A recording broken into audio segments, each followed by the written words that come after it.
What's up, shipbuilders? Today we're building the UNSC's Pelican dropship from the Halo series, which I think is the perfect ship for Starfield's Vanguard questline. And as you just saw, an extremely powerful ship in its own right, too. So, let's jump in. To start, you'll see I'm using the Pinch 8A reactor. This thing has 36 power points, which is a little bit less than the max 40, but it has a huge hull value at over 1900 points, which is why I went with that. On the weapons front, we're using 6 Vanguard Hellfire autocannons and 6 Vanguard Obliterator auto projectors. Given this is meant to be a Vanguard ship, I thought it made sense to use both of these weapons. Plus, they also are extremely powerful in their own right. I'll typically use the Obliterator particle beams on the enemy's shields, as they do quite a bit of damage and they've got a high firing rate. But the Hellfire autocannons, even being ballistic weapons, also do a decent amount of shields. Where they really excel is once the enemy's shields are depleted and they just decimate the enemy's hull. And lastly, I've got 4 of these CE-59 missile launchers. These things do a ton of damage. They take a long time to reload, but can really change the tide in a battle. So it's not my typical all particle beams loadout, but it's a bit more of a role-playing type of a loadout, and it's just a lot of fun to play with, so that's why I chose these weapons, and I think they fit the Vanguard roleplay a bit better. Next are the engines. I've got 4 SAE 5660s. If you've watched my video on the best engines in the game, these ones actually perform best all around in terms of thrust to mass and maneuvering thrust to mass. And so 4 of these Slayton engines gives me just a really good all-around fighter with room for a decent amount of cargo too. Next is the shield. You'll see I'm using the Assurance SG 1800 shield. This has the highest shield health in the game at 1600, which is why I went with it. You could go with the Vanguard Bulwark shield to go with the Vanguard theme here and save quite a bit of mass, give you room for a bit more cargo. I chose this one just because I like the shield health, but it's really up to you. And finally, the Grav Drive. If you've watched any of my prior videos, you'll know the way I pick a Grav Drive is just to find the one that's the lowest mass that gives me at least 28 light years of jump range. So this one accomplishes that and slots in with its attachment points nicely. So let's see how all these pieces fit together. Now I'm going to do this one layer at a time and just highlight each piece as we go along. Feel free to pause the video if you're wondering what a specific piece is. The nose of this ship was a little bit challenging to get right. I kind of wanted to be able to mount a weapon underneath the nose, but couldn't quite get a piece that I thought fit the look and let me mount a weapon. So I had to forego that. And you'll notice I'm using a lot of different landing gear, from that Pinpoint 3G to the Acculander to the NG20 to the Hope 6. Just to fit the overall look, but also get enough landing thrust across the whole ship to support the mass, which is why I used all those different landing gear. For the bridge, you'll see I've got this Commander 500 bridge from HopeTech. This is the version of this bridge from HopeTech that has the most cargo. So you can get a lot of cargo from your cockpit or your bridge, but you have to go to that specific vendor's showroom or ship technician to get it. So you have to go to HopeTech for that specific bridge. Otherwise you could use a lesser version. It'll look the exact same. You just won't get quite as much cargo out of it. The other thing you'll notice is I'm using a lot of these Nova wings to kind of fill out the space of the ship, but also because they provide a weapon mount.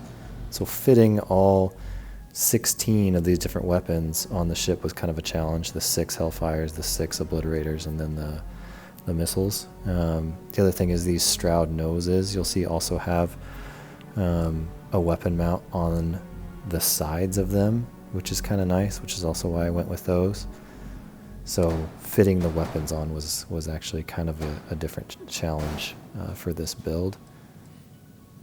And as far as Habs go, obviously choose whatever Habs you want the most.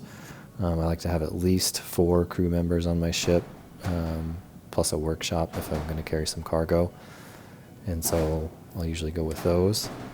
And the other thing I'm going to show you here is these little equipment plates that the missile launchers have to to sit on.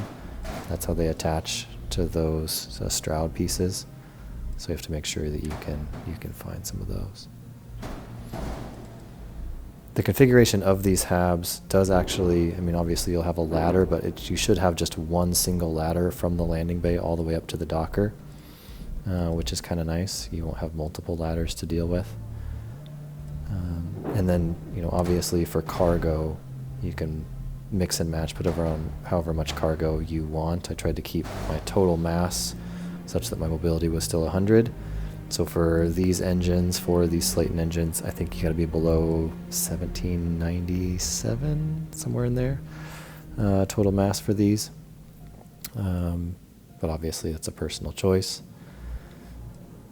And then these Tayo nose pieces, I think fit the nice shape of the wing of the Pelican along with these Deimos pieces on the back.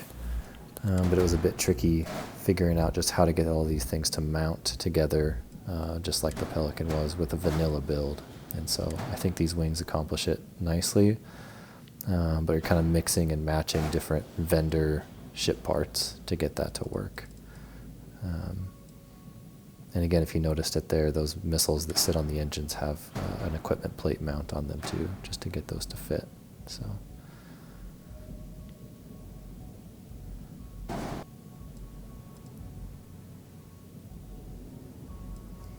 now we're starting to get the outline. You'll see I've got an armory up top because I figured we need an armory for a ship when we're role-playing the Vanguard.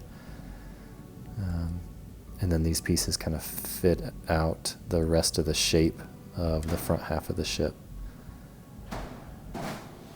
Having that pinch 8A reactor on the back doesn't give you very many mounting options on the back, and so we are really forced to tie everything back to the hab on the top. So you'll notice, see this Deimos Belly, the Grav Drive, they're all actually attached to what I've got, this captain's quarters here.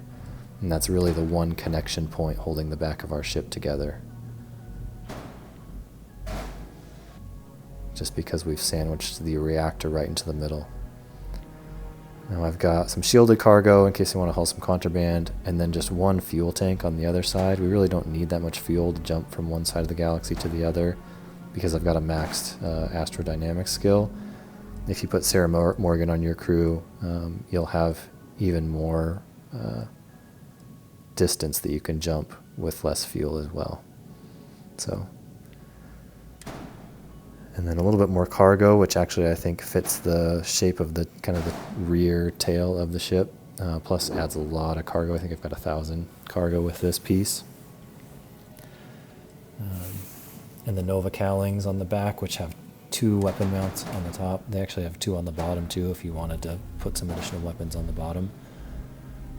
So again, more weapon slots, which is nice. And then to round out the back, again, a couple Slayton engines. And you'll notice on the sides here, I just added a couple little Nova thrusters. Those each take up 1 mass. You wouldn't have to have those, they're pretty small. But I felt like they completed the look of the ship just that much better. And then lastly, on the back, I did put on this shielded cargo hold because I felt like it has a nice shape. It's it's the most inefficient cargo piece in the game, so you don't have to use that one, but I felt like just the overall shape fit the shape of the Pelican nicely. And that's it, other than a nice green paint scheme or the blue and orange of the Vanguard. Enjoy flying this one. It's a lot of fun. And until next time, keep building.